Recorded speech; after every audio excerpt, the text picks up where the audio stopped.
Hey, this is Anney and Samantha. And welcome to Stuff Mom Never Told You, production of iHeartRadio.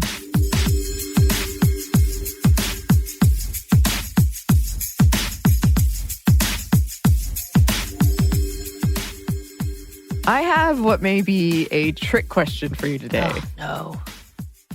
Well, I mean, not technically. I'm just curious.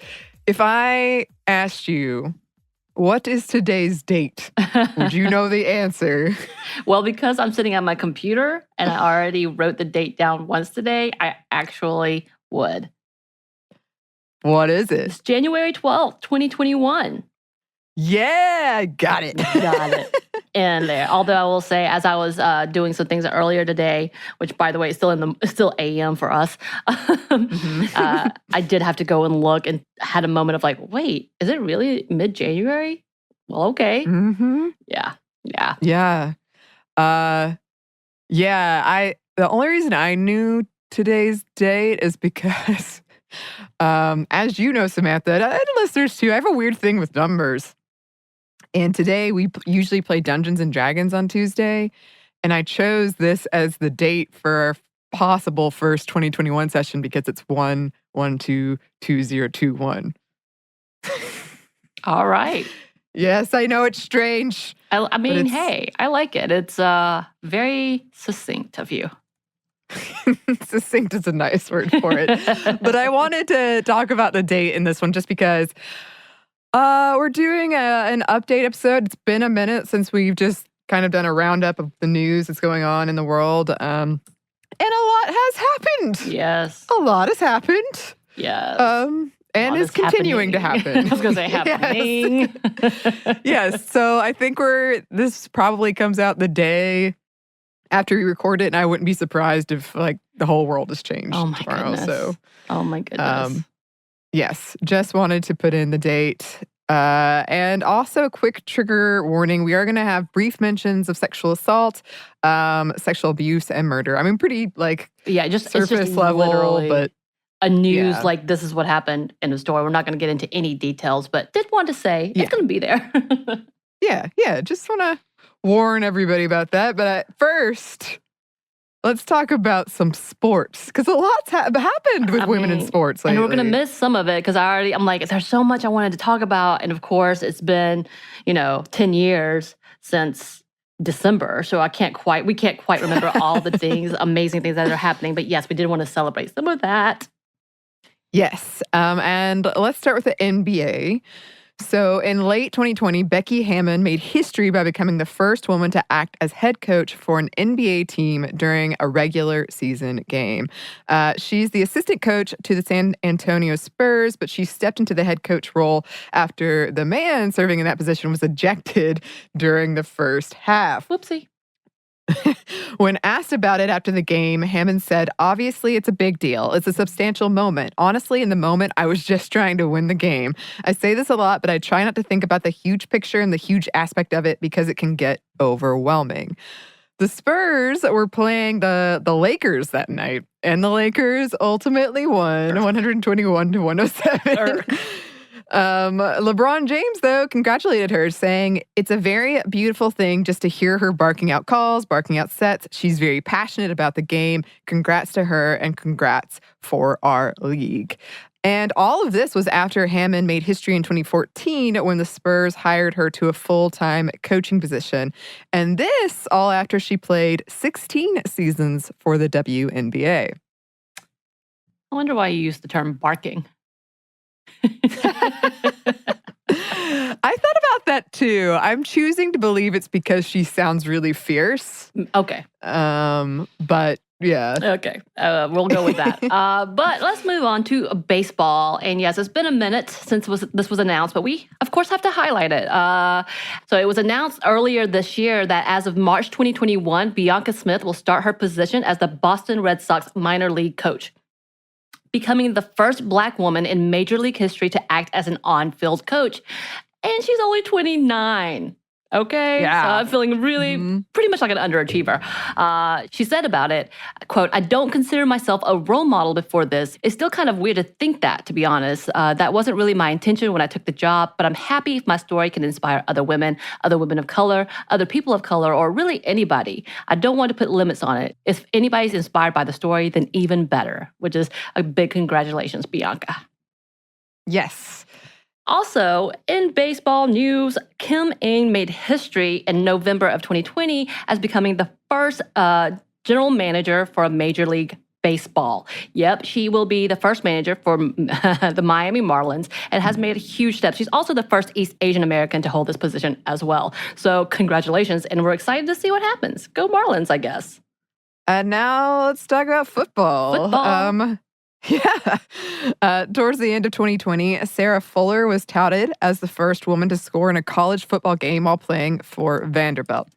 Her varsity sport is soccer, but she stepped into some football shoes due to player absences because of COVID-19. And she sparked a lot of conversation, but also she was not the first woman to score in a college football game. Not to diminish at all what she did, but, just context. Katie Haneda scored the first points for college football for New Mexico in 2003, and she was followed by Kent State's April Goss in 2015. And they weren't the only ones either. But Katie Haneda started playing at Colorado, where she alleged a teammate raped her, but the charges were never filed. In response, she was mocked by her coach, attacked by fans, and rape apologist. Because of that, she's often left out of this first conversation. Her story is a painful one and a reminder of what women in the world of sports so often face. And moving on a little away from sports, we wanted to talk about Elliot Page. And we know most of you have already been aware of Elliot Page's announcement in December stating he is trans with the preferred pronouns of he, they. But we couldn't pass up the moment to celebrate with him and his openness and inspiration for all the LGBTQ plus community.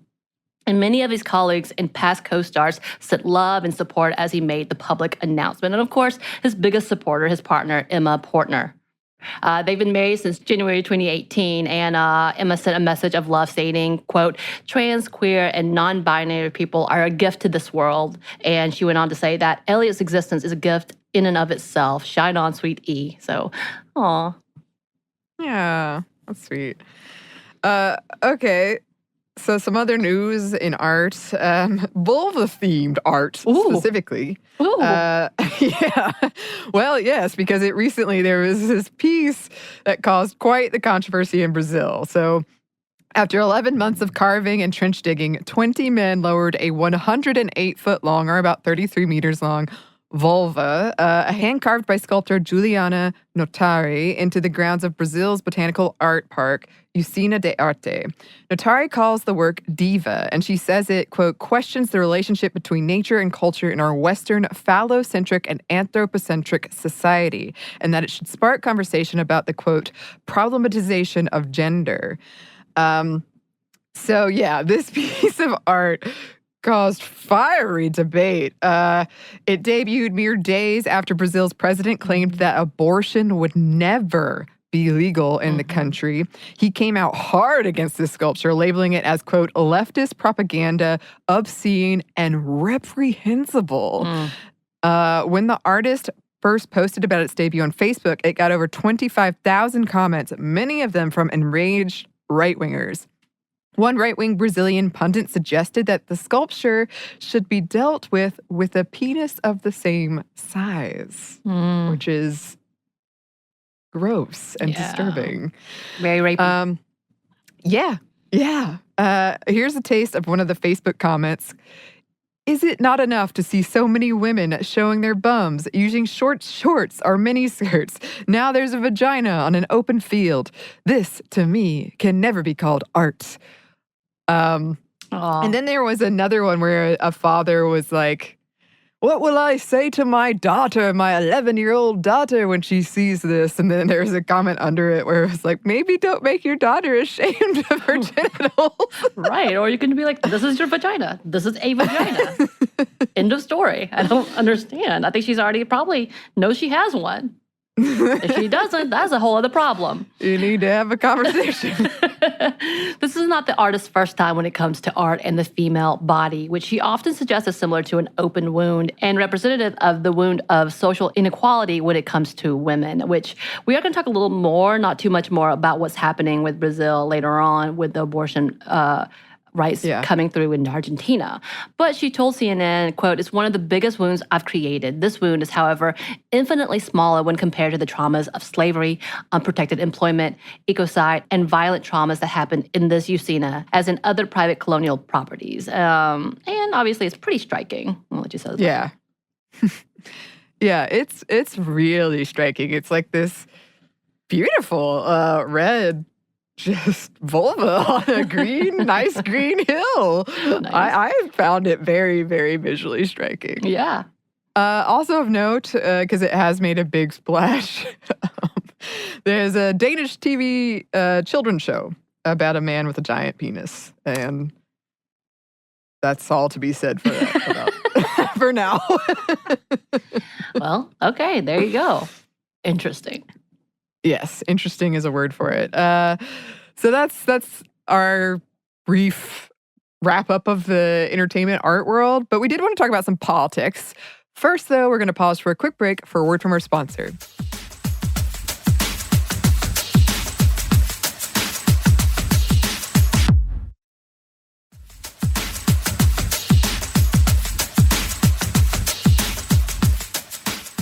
And we're back. Thank you, sponsor. So we wanted to jump a little into politics, and I know, everybody's kind of tired of it, but we couldn't bypass updates without mentioning things that are happening in the political sense of disasters, I guess. I don't know how to say it, but yeah, so specifically to QAnon, the conspiracy, and the riots that had just recently occurred. Though there isn't any specific numbers right now that I could find, there were plenty of women present for the riot on Capitol Hill. Although, if you look at the pictures, they are definitely outnumbered by the men. So whatever the proportions may be, I did find it odd that out of the 5 people that were killed, 2 were women. Especially, again, as I said, when you look at the pictures, the majority of the people there seem to be men. And so that seems like a percentage-wise, a bigger percentage of what was represented. Bigger percentage of women who were killed than what was represented. So I found that interesting in itself. And we're not going to talk too much, but we did, again, like I said, we did want to mention what's happening with that. Yeah, so we've talked about QAnon a few times on the show, and their research is pretty new on that. But one thing is clear, social media has played a huge part in creating and spreading this conspiracy theory. In one report, it said that platforms like Instagram have had a huge influence on right-wing conservatives in spreading of the QAnon conspiracies, especially on women, as the majority of the users on Instagram are women. And we are definitely going to look more into the influence of social media, women, and extremism in a later episode. So keep an eye out for that one. Yes. Sorry. It's just too clear for us to ignore. Too clear to ignore, as they always too say. Too present. I don't know how else to say it. And we don't want to linger too long on all the things that we already know, because I know for me, I've been pretty glued to the news and reports of what's been happening since January 6th. However, we did want to look at some of the results of that day.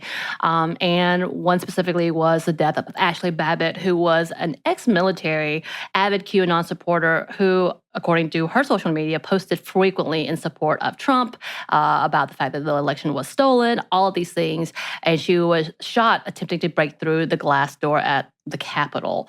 There were many different rumors swimming around who she was initially, including that for one of the conspiracy theories that she was actually part of Antifa. And some spread that she was an Antifa insurgent to bring violence in. And then some, like the attorney from Georgia, Lynn Wood, said that she actually didn't die and was alive and well. And this was another conspiracy made by the radical left. But we can state that she was confirmed dead. So it's really interesting the extremes that they have gone, in specifically to this woman. Yeah, and in the fallout, she has become a martyr to this cause. It is reported that she was hailed as the, quote, first victim of the Second Civil War and is being hailed as a, quote, freedom fighter. Many have posted about her being executed for fighting for free and fair elections and have even vowed, quote, your blood will not be in vain. We will avenge you. And with that, the hashtag Say Her Name was used in regards to her death. And many of those who watched as the QAnon and far-right groups appropriated the hashtag Say Her Name were more than upset. As the creator of the Say Her Name hashtag, Kimberly Crenshaw tweeted, hashtag Say Her Name is a campaign to reverse the invisibility of Black women killed by the police and the long legacy of state-sanctioned violence against Black women that has repeatedly been erased. The debauched right-wing use of hashtag Say Her Name is a continuation of that erasure. And it's important to note that as they continue to steal from the Black community, again, how they have seemingly no understanding of what it stands for and ignoring the implications as they continue to try to rewrite the events that occurred. Right. And again, we're not going to say too much, but yes, the impeachment process has come forward. Some of the documents written by Representative Omar, as well as Speaker of the House Nancy Pelosi, coming forward with stating that they are proceeding with impeachment process against Donald Trump, including the fact that they did put in their charges of inciting riot and insurrection. So it's going to be interesting to see, as majority of the people who are speaking for impeachment seem to be women, female politicians, rather than men. A lot of the men are asking for calm and unity, kind of obviously forgetting how it started and the implications that unity would mean that there's something to be on common ground with, and storming the Capitol with a plot of kidnapping and hanging people. Not a common ground. Just to put that out there. No. But again, we're moving on. And we wanted to talk a little bit about the UK tampon tax. And at the beginning of this year, UK became the most recent country to abolish the tampon tax, often called the sexist tax, which makes sense, or sales tax on period and menstrual products. This has actually been in the works and a part of the budget since last March, and it was extremely unpopular, but it couldn't go into effect until the UK broke from the EU. That's because, according to the EU, menstrual products are classified as a luxury product. Oh, that's so lovely. And according to the EU law, luxury products must be taxed at least 5%. I've never thought of my period as a luxury. Have you? No, no. Just no. But I could see for some. I don't know. What? Okay, then. Never mind. I just know people get really picky about period stuff. Oh, that's fair. And just to be clear, the tampon tax was really unpopular, not the trying to repeal of the tampon tax. The chief executive of the Fawcett Society, one of the UK's oldest charities pushing for gender rights and equality, Felicia Willow, commented, quote, "It's been a long road to reach this point, but at last a sexist tax law that saw sanitary products classed as non-essential luxury items can be consigned to the history books." And of note, here in the U.S., the conversation is not always so simple. Some of the taxes on menstrual products go to helping lower class people who can't afford these items. So that is something to think on. Yes. And now we wanted to talk about Kim Janey. With President-elect Biden selecting current Boston Mayor Martin J. Walsh to his cabinet, Kim Janey is set to be the next mayor, which would make Kim Janey the first Black person to become mayor of Boston. She is currently the city council president, and by city rules, the council president is who would fill the spot of mayor until the special election that would be held. Right. And that's a pretty big significance, especially for a town like Boston. So it'll be really interesting to see what happens until the special elections and how she is perceived and how she is received as well. So I'm kind of interested. I'm very interested in seeing what that does. And also, I wanted to speak on Representative Marilyn Strickland. And as a Korean woman, I have to give a special shout out to her, who became one of the first Korean Americans to be elected to Congress. She is now representative of Washington State. And not only is she one of the first Korean women to Congress, but she's also the first Black representative for Washington. And as an homage to her heritage, which she donned her traditional Korean wear, a hanbok, for her swearing-in ceremony. And I can't lie, it was so fulfilling to see this line. It jumped at me immediately, and I was so excited and shocked and very surprised to see such representation in our current government. And obviously, it's a first. It's a complete first. And I'm almost a little in disbelief that it actually happened, and the fact that it didn't get bigger headlines, and not because I think she's special because she's Korean, but because she is taking on such representation and being someone who is iconic to that culture. And I love it, and shout out and thank you. Yes. Well, we do have some more updates for you, but first we have one more quick break for a word from our sponsor.